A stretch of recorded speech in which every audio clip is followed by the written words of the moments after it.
Hi, my name is Julie, and I did my critical case study on finding the balance between work and leisure, which I found in chapter 14. So, like I said, I'm going to be discussing finding the balance between work and leisure throughout this presentation. To begin, I'm going to summarize the critical case study that I found in chapter 14, as well as discuss three themes that I found within the study and the three recommendations that I give to help find this balance. So within the critical case study in chapter 14, Mumby talks about his personal work experience in Denmark.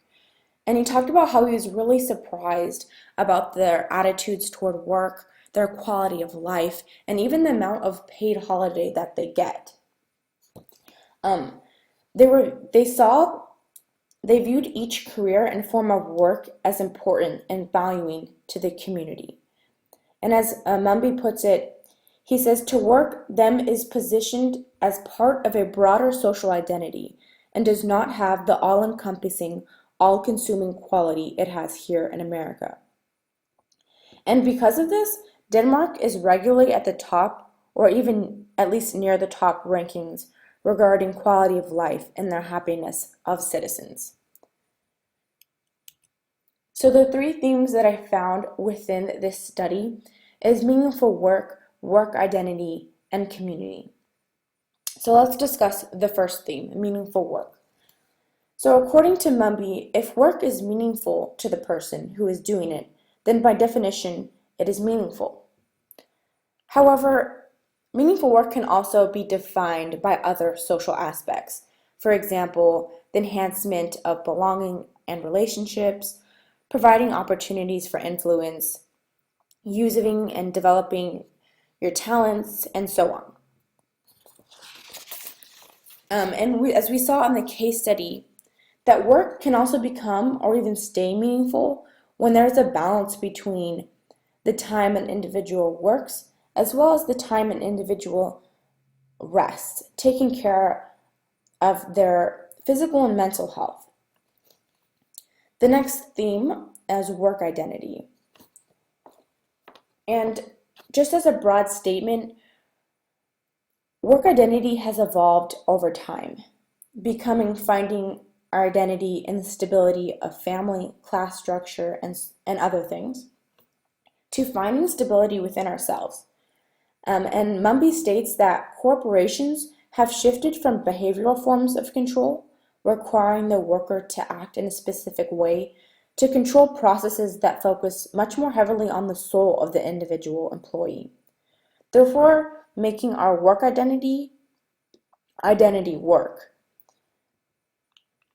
Making the organizations are pushing their employees to take on the organization's identity, whether they agree with them or not.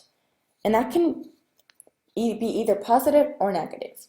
As we see in the case study, it is positive because the organizations in Denmark really value community, working together, and taking that time to rest. But here in America, it can be negative because it's constantly about time is money. So the next theme, community.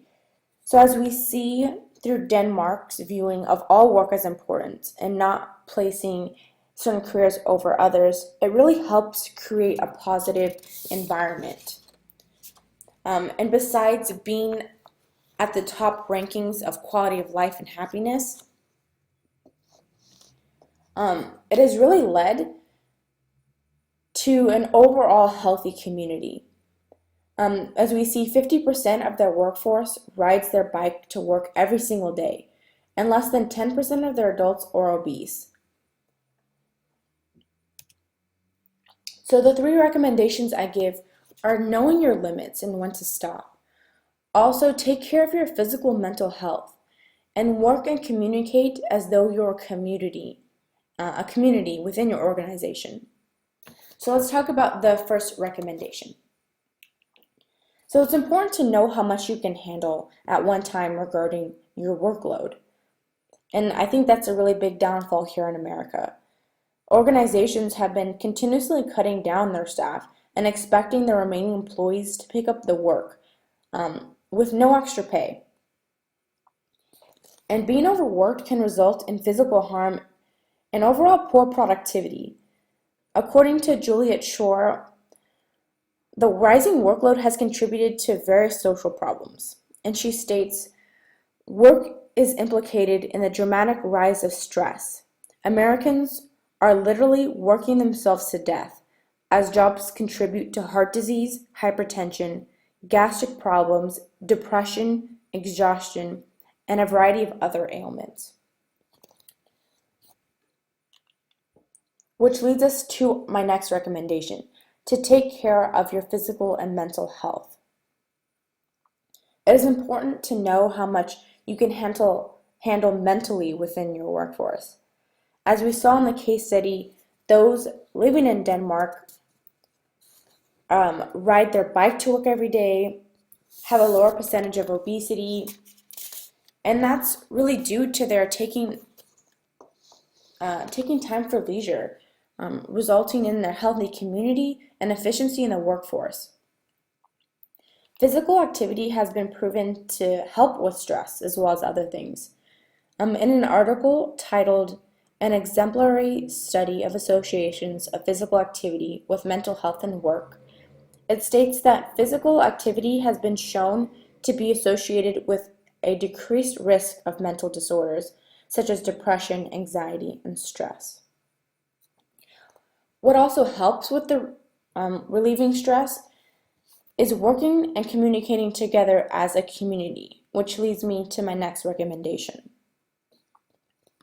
And I say effectively communicate and work together within your organizations and a community because a community can be a beautiful thing when each individual treats it as such. Like in the case study, we saw how Denmark's view of every person being important and their work being important, it contributed to their overall well-being and happiness and quality of life within their community. Working together as a community brings about effectiveness, efficiency, motivation, and a sense of belonging and importance. According to Alexa Thompson, a number of studies have shown that a workplace promoting positive psychology among employees and clients can increase innovation, loyalty, and pride among those who work in the organization.